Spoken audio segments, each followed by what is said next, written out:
a través de este stream. Los saludo con la paz de Dios. Vamos a dar inicio a nuestra escuela dominical en el nombre del Señor, como ya es costumbre de cada domingo. Y lo vamos a hacer primero haciendo un recordatorio, hermanos, de las lecciones que hemos visto. A partir de la número 1, no vamos a ahondar en ellas, pero sí quiero que veamos que el nombre que tiene la lección 1, que se llama Tarde y mañana y a mediodía oraré y clamaré.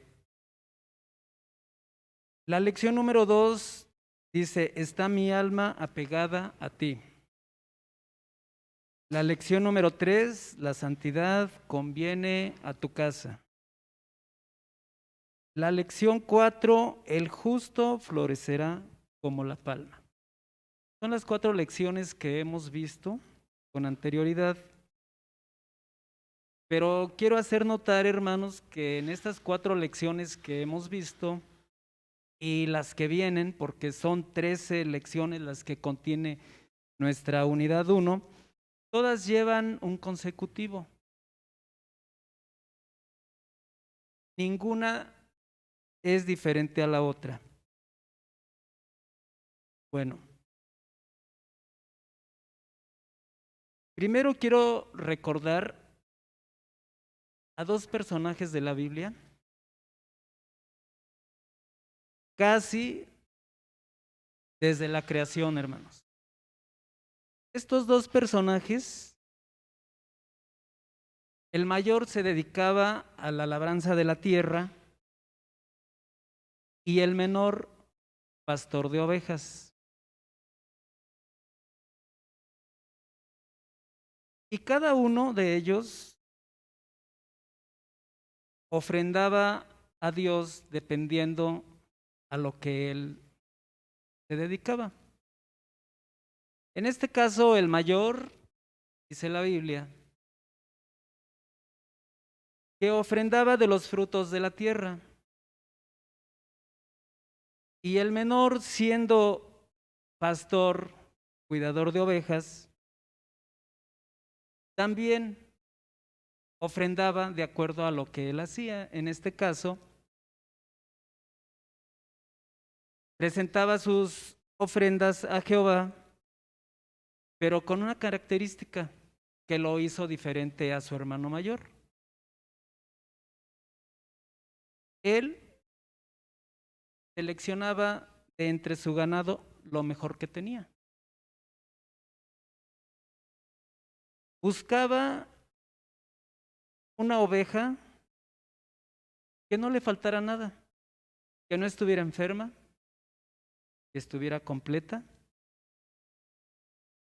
Y quizás buscaba hasta la más bonita de entre todas sus ovejas.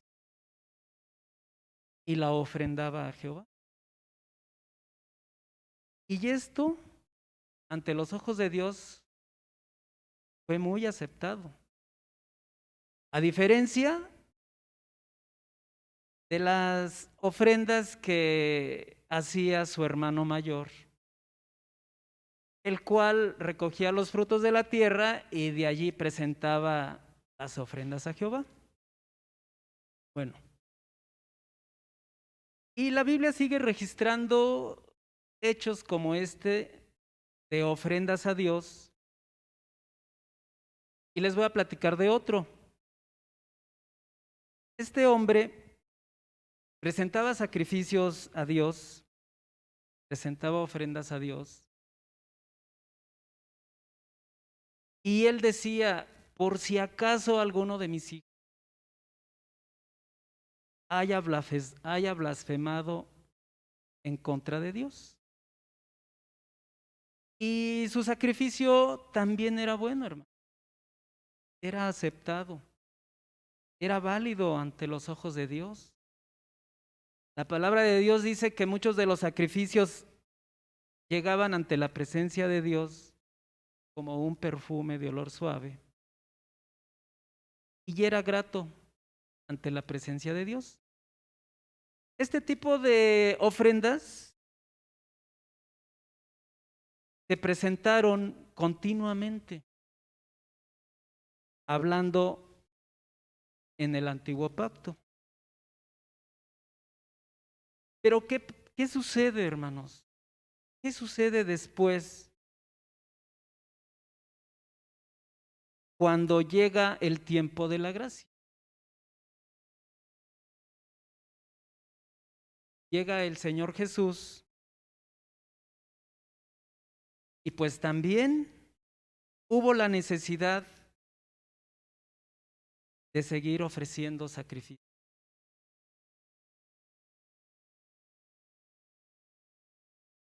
Pero con la diferencia, hermanos, de que ya no se iban a ofrecer sacrificios de machos cabríos y derramamiento de sangre, como sucedía en el antiguo pacto. No, hermanos. Ahora los sacrificios se iban a realizar de otra manera. Ya no íbamos a sacrificar, ya no iban a sacrificar machos cabríos, ni tampoco íbamos a ofrendar frutos de la tierra, ni seleccionados, ni de ninguna otra manera. No, hermanos. Ahora las ofrendas se iban a hacer de otra manera muy diferente. Muy diferente. Bueno, vamos a continuar con nuestra unidad número 1, titulada Una vida consagrada. Y nuestra lección número 5 tiene por nombre Sacrificio vivo. Pero vamos a ver, hermanos, ¿qué entendemos por sacrificio vivo? Ya vimos de qué manera sacrificaban en la antigüedad, en el antiguo pacto, y vamos a ver de qué manera sacrifica en el nuevo pacto o en el tiempo de la gracia, el cual, hermanos, nos abarca a nosotros. En ese tiempo de la gracia, hermanos, estamos incluidos nosotros. El sacrificio vivo, hermanos, es algo consagrado y ofrecido a Dios. Pero tiene sus características especiales este sacrificio, hermanos. Tiene sus características especiales también. Así como en la ley de Moisés también tenía sus características como las que les mencioné hace un momento, que se tenía que seleccionar lo mejor para presentarlo delante de Jehová, también en ese tiempo, hermanos. También en este tiempo, el sacrificio vivo debe reunir características especiales de ser santo y agradable a Dios. Ese nada más. Santo y agradable a Dios. Porque de otra manera no va a ser bien visto ante los ojos de Dios. Bueno, judíos y gentiles, hermanos, en este caso nosotros, al ser alcanzados en la misericordia de Dios y creer al Evangelio, adquirimos el deber de fe. Este sacrificio que presentamos, hermanos, es otra cosa que el movimiento de nuestra fe. El movimiento de nuestra fe, que aunque no hemos visto cara a cara a Dios, pero nuestra fe nos hace presentar estos sacrificios a Dios y sabemos que también llegan. Dice nuestra lección, dice, la explicación del apóstol contiene una hilación o un consecutivo, como lo mencioné hace rato, doctrinal en la que se contiene el deber de ofrecer a Dios en sacrificio vivo la vida cristiana. O sea que no va a ser nada más uno, ni dos, ni tres. Aquí dice, la vida quiere decir que mientras estemos en esta tierra, tenemos el deber y la obligación de ofrecer nuestra vida en sacrificio vivo. Judíos o gentiles alcanzados en la misericordia de Dios, al creer al Evangelio, adquieren este deber de fe. Lo que les acabo de dar es un deber de fe. Es un deber de fe. Y menciona el apóstol cuando dice, así que hermanos, os ruego por las misericordias de Dios, dice, aplica a los salvos en la fe, Jesucristo el Señor. ¿Quiénes son esos salvos en la fe por Jesucristo el Señor? Somos nosotros, los que hemos creído sin haber conocido al Señor. En la antigüedad quizás muchos vieron y creyeron, y ya aún viendo no creían. Pero ahora en este tiempo nosotros no lo hemos visto con nuestros ojos, pero hemos creído en él. Y esta es la gran diferencia, que nosotros hemos creído por fe. Muy bien. El sacrificio vivo se realiza para evitar que el pecado reine en el cuerpo mortal. Fíjense, ¿cómo evitar que el pecado reine en nuestro cuerpo mortal? Este es el medio que se nos dejó por escrito para evitar caer en el pecado. El sacrificio vivo nos ayuda a mantenernos lejos de los deseos de la carne y de los ojos, comúnmente llamado concupiscencia. ¿Sí? Para evitar la concupiscencia de los ojos y la concupiscencia de la carne, hermano, es importante mantener nuestro cuerpo, como lo dice la Escritura, en constante sacrificio vivo.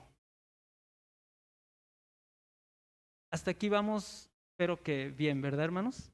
Estamos entendiendo más o menos de lo que se refiere en la actualidad nuestro sacrificio vivo. Muy bien. Bueno, dice, el apóstol declara que el sacrificio vivo se realiza al evitar que reine el pecado en nuestro cuerpo, como ya lo dijimos. Dice el apóstol, no reine pues el pecado en vuestro cuerpo mortal para que le obedezcáis en sus concupiscencias, ni vuestros miembros al pecado por instrumento de iniquidad. Antes, presentaos a Dios como vivos de los muertos y vuestros miembros a Dios por instrumentos de justicia. Esto, hermanos, lo leemos en la carta que se escribe a los romanos, en su capítulo 6, del versículo 12 al 4.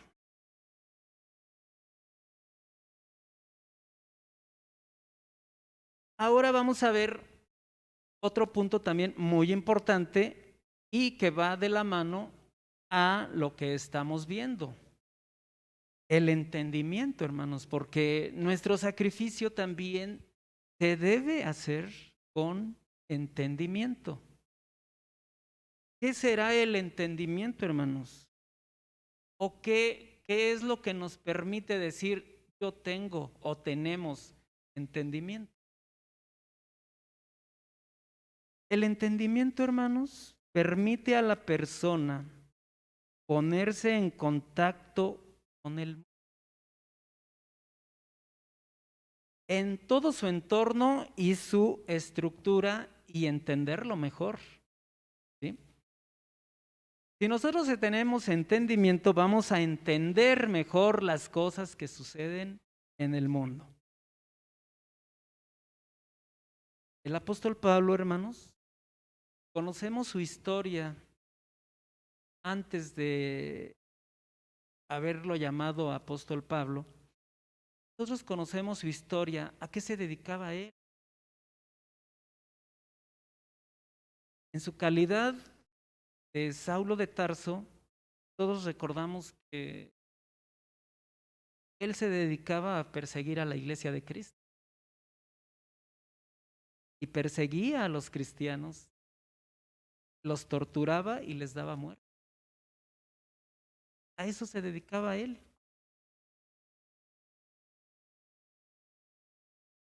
Pero ¿qué sucede cuando es alcanzado por la misericordia de Dios? Ese entendimiento que él tenía, un entendimiento entenebrecido a causa del pecado en el que él vivía, es cambiado y transformado. Obviamente por obra del Espíritu Santo. Entonces, su entendimiento es renovado. A esto se le llama un entendimiento renovado. San Pablo renovó su entendimiento al convertirse a la gracia de Jesucristo,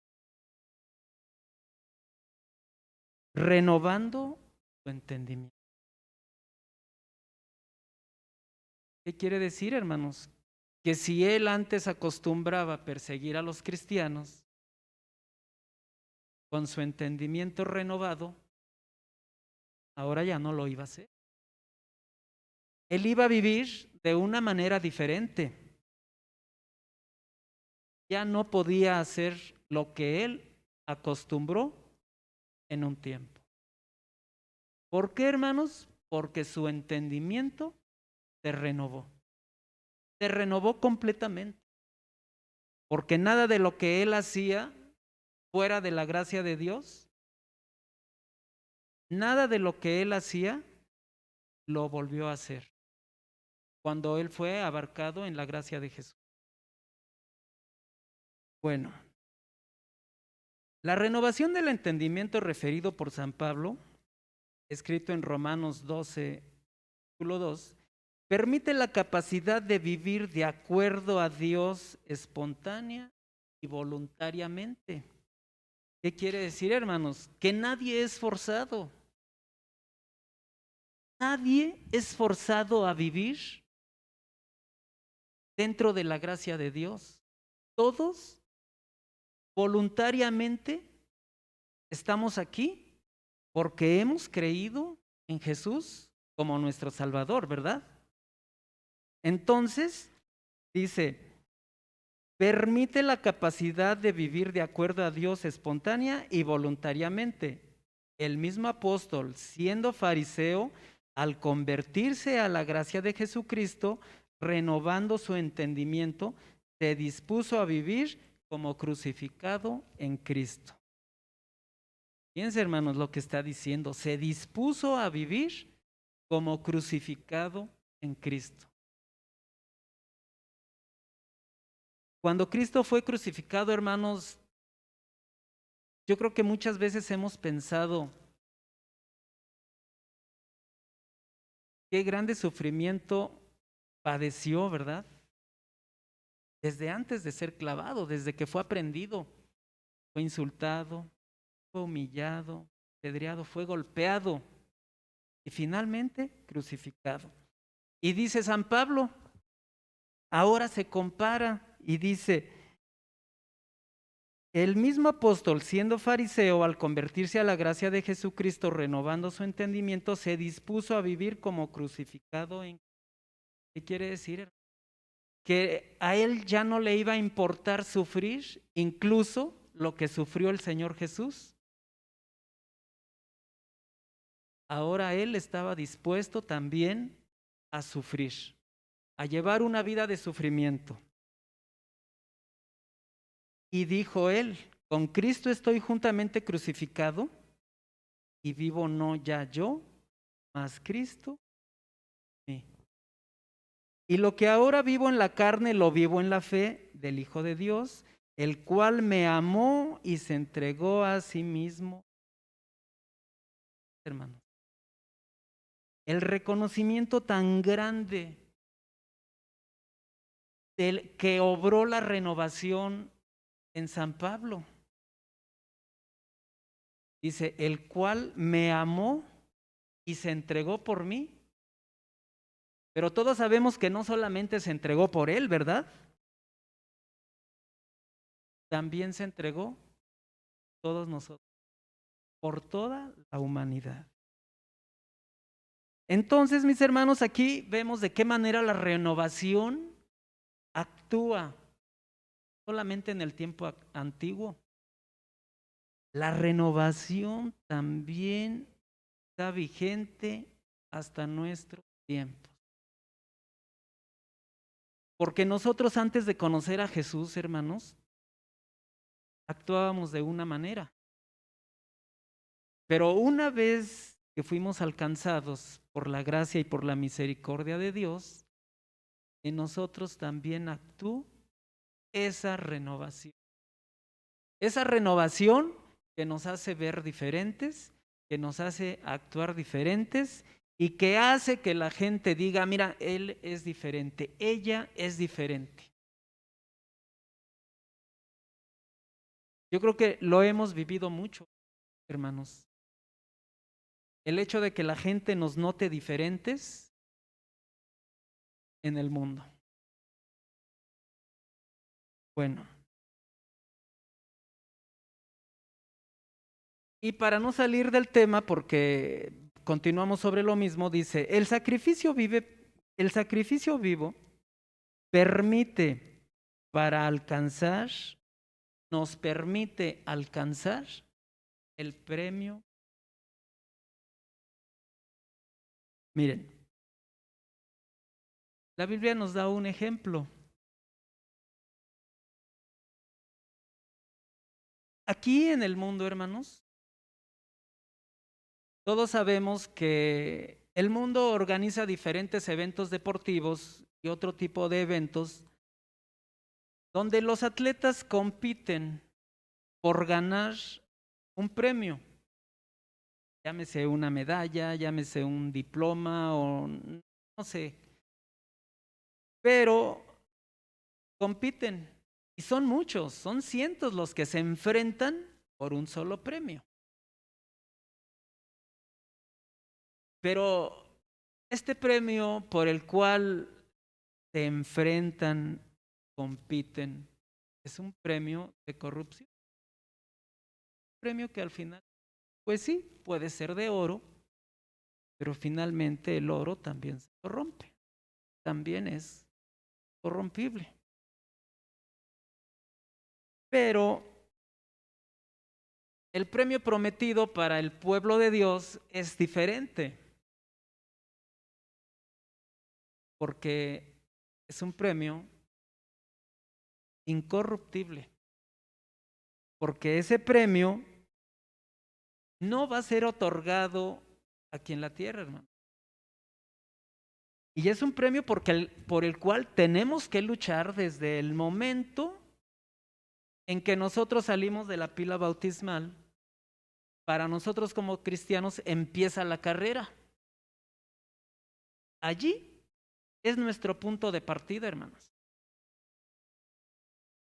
Y tenemos que correr la carrera hasta llegar al final, donde se encuentra el premio prometido. Muchos se van a quedar, igual que los otros premios corruptibles. Muchos se quedan y no lograron la medalla. Lo mismo sucede de este lado, hermano. Quedan a la mitad del camino, llegaron hasta alcanzar el premio prometido. Pero esperemos en Dios, hermanos, que todos alcancemos el premio prometido. Y para eso tenemos que ser fieles. Y para eso nos tenemos que guardar del pecado. ¿De qué manera? ¿Qué herramienta fue la que nos están dando para no caer en el pecado, para no caer en la tentación? ¿Cuál es esa herramienta, hermanos, de la que estamos hablando? El sacrificio vivo. Y una vez terminada la carrera, pues les vuelvo a recordar, hermanos, que tenemos galardón, tenemos premio. Bueno, San Pablo afirmó que servir a Dios en sacrificio vivo permanente es la condición a cumplir para alcanzar el premio prometido. Para ello, utilizó la figura del atleta que compite para alcanzar premio, como el que lucha, quien para alcanzar la corona está obligado a la abstinencia. Ellos, precisa el apóstol, buscan alcanzar lo corruptible, mas los creyentes, es decir, nosotros los creyentes, buscamos el premio, pero el premio incorruptible. De allí el razonamiento del siervo de Dios cuando dijo: así que yo de esta manera corro, de esta manera peleo, quiero mi cuerpo y lo pongo en servidumbre, no sea que habiendo predicado a otros, yo mismo venga a ser. Entonces nos vamos a cuidar de no ser reprobados, de nosotros los reprobados. Esto lo leemos, hermanos, en la primera carta a los Corintios, capítulo 9, del versículo 24 al 27. Hermanos, nuestro estudio ha sido un estudio breve y corto, pero yo pido a Dios que haya sido entendible y que quede grabado en nuestro corazón, hermanos, para tener cuidado de todas las acechanzas del enemigo y poder continuar en el camino de Dios. Vamos a orar, mis hermanos, en el nombre del Señor Jesús.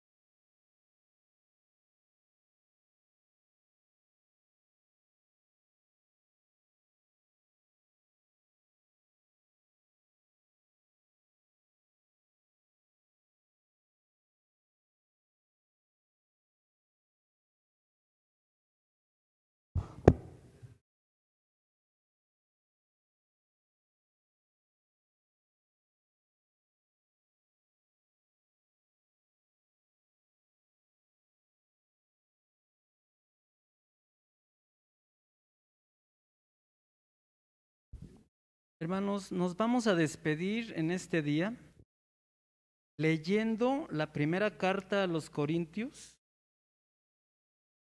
capítulo 9, de los versículos 24 al 27. Primera a los Corintios, capítulo 9, del 24 al 27. Pues de pie en el nombre del Señor, dice así. Todos juntos, hermanos. ¿No sabéis que los que corren en el estadio, todos a la verdad corren, mas uno lleva el premio? Corred de tal manera que lo obtengáis, y todo aquel que lucha, de todo se abstiene, y ellos a la verdad para recibir una corona corruptible, mas nosotros incorruptible. Así que yo de esta manera corro, no como a cosa incierta. De esta manera peleo, no como quien hiere al aire. Antes hiero mi cuerpo y lo pongo en servidumbre, no sea que habiendo predicado a otros, yo mismo venga a ser reprobado. Amén. Dios los bendiga, hermanos.